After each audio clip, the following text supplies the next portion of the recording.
Cinema கதைப்போம் YouTube சேனலுக்கு உங்களை அன்போடு வரவேற்கிறேன். நம்ம சினிமா கதைப்போம் யூடியூப் சேனலில் பல புதிய நிகழ்ச்சிகளை அறிமுகப்படுத்துகிறோம். அந்த வகையில் இன்னைக்கு ஒரு புதிய நிகழ்ச்சி அறிமுகப்படுத்துகிறோம். அந்த வகையில் நம்ம அறிமுகப்படுத்த போகிற நிகழ்ச்சியோட பேர் திரைப்பட பாணி, அதாவது மூவி ஜான்ரான்னு சொல்லுவாங்க.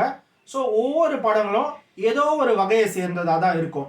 அதாவது உதாரணமாக சொல்லணும்னா ஆக்ஷன் திரைப்படங்களாக இருக்கட்டும், இல்லைனா சென்டிமெண்ட் திரைப்படங்களாக இருக்கட்டும், இல்லைனா நாடகத்தன்மை கொண்ட திரைப்படங்களாக இருக்கட்டும், இல்லைனா நகைச்சுவை திரைப்படங்கள். ஸோ இந்த மாதிரி பல வகையான திரைப்பட வகைகள் இருக்குது. ஸோ அந்த மாதிரி ஒவ்வொரு வாரமும் ஒரு புதிய வகையான ஒரு திரைப்படத்தை பற்றி நம்ம எடுத்து அந்த படத்தை பற்றி ஒரு சின்ன அலசலில் நம்ம பார்க்க போகிறோம்.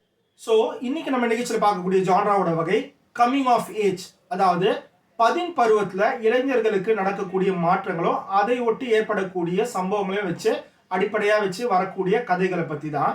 ஸோ அப்படி தமிழில் வெளிவந்த ஒரு திரைப்படத்தை பற்றி பார்க்க போகிறோம்.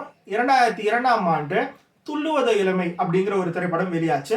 இந்த படம் நடிகர் தனுஷ்க்கு அறிமுகமான திரைப்படம். இந்த திரைப்படத்தை எழுதி இயக்கியவர் செல்வராகவன். அவருக்கும் இது அறிமுக திரைப்படம். இந்த படத்தை கஸ்தூரி ராஜா அவர்கள் அன்னைக்கு தேதியில் பிஸ்னஸ் ரீசனுக்காக அவர் இயக்குனதா சொல்லப்பட்டது. இந்த திரைப்படத்தை கார்த்திக் சினி விஷன்ஸ் நிறுவனம் தயாரிச்சிருக்காங்க.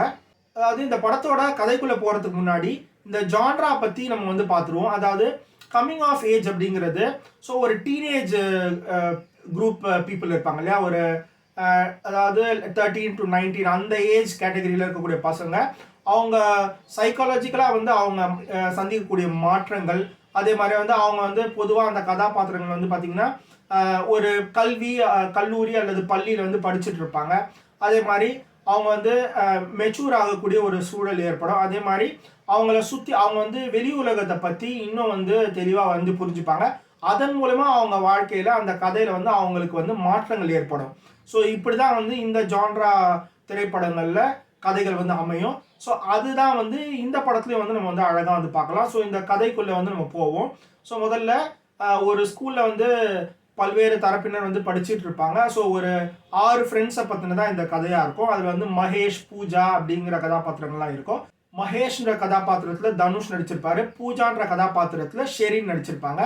ஸோ இந்த கதையில் ஒவ்வொருத்தரும் வெவ்வேறு சோஷியல் பேக்ரவுண்டில் இருந்து அந்த பசங்க ஸ்கூலில் படிச்சுட்டு இருப்பாங்க.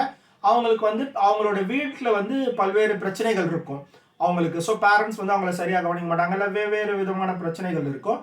அவங்க எல்லாருமே என்ன பண்ணுவாங்கன்னா, இந்த ஒரு 6 ஃப்ரெண்ட்ஸ் என்ன பண்ணுவாங்கன்னா, அவங்க ஓகே இந்த சிச்சுவேஷன் நமக்கு சரியில்லைன்னு சொல்லிட்டு நம்ம ஓடி போய் நம்ம பொழைச்சிக்கலாம் அப்படின்னு சொல்லிட்டு அவங்க கிளம்பி போவாங்க. ஸோ அங்கே வெளி உலகம் இன்னும் ரொம்ப மோசமாக இருக்கும். அங்கே அவங்க சில ப்ராப்ளம்ஸ்லாம் ஃபேஸ் பண்ணி அதுக்கப்புறமா முடியலைன்னு சொல்லிட்டு இந்த ஏஜில் நம்மளால் தனியாக வாழ்கிறதுக்கான வயது இது கிடையாது அப்படிங்கிறத புரிஞ்சுட்டு திரும்பவும் அவங்க தங்களோட பேரண்ட்ஸோடவே சேர்ற மாதிரி கதை முடியும். இதில் பெற்றோர்கள் தங்களோட பிள்ளைகளை சரியாக கவனிக்கலையே அப்படிங்கிற ஒரு விஷயமும் இந்த கதை மூலமாக செல்வராகவன் சொல்லியிருப்பாரு. ஸோ அதே மாதிரி பிள்ளைகளும் அவங்க போக்கிலே விடணுன்றதையும் இது மூலமாக காமிச்சிருப்பாங்க. ஸோ இதை ஃப்ளாஷ்பேக்கில் நடக்கக்கூடிய கதையாக செல்வராகவன் எழுதியிருப்பாரு. ஸோ இதில் பார்த்தீங்கன்னா இந்த ஜான்ராவுக்கு எல்லா விதமான ஜஸ்டிஃபிகேஷனும் இருக்கும். ஸோ இங்கே படிக்கிற மெயின் கேரக்டர்ஸ் பார்த்தீங்கன்னா ஸ்கூலில் படிச்சுட்டு இருப்பாங்க. அதே மாதிரி அவங்களுக்கு ஒரு அடலசன்ட் ஏஜில் மாறக்கூடிய அந்த மெச்சூரிட்டி ஏற்படக்கூடிய மாற்றங்களை அவங்க சந்திப்பாங்க. அதே மாதிரி அவங்க வெளி உலகத்தை போய் அவங்க சந்திப்பாங்க. வெளி உலகத்தை அவங்க போய் சந்திக்கிற மாதிரி இவங்க எல்லாருமே வெளியில் போகிறது நடந்திருக்கும். அதே மாதிரி அவங்க இந்த வெளி உலக மாற்றங்கள் மூலமாக அவங்களுக்கு இந்த கதையில் என்ன சேஞ்சஸ் நடக்குது அப்படிங்கிறத பற்றியும் இந்த கதையில் வச்சுருப்பாங்க. ஸோ இது எல்லாமே இந்த வகை சினிமாவுக்கு பொருத்தமாக இதை பண்ணியிருப்பாங்க.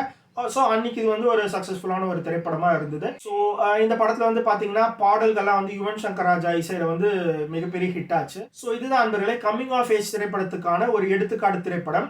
ஸோ இந்த மாதிரி வரும் வாரங்களில் பல வகையான திரைப்படங்களை பற்றி நம்ம பேசி அதை பற்றின ஒரு அலசல் நம்ம மேற்கொள்வோம்.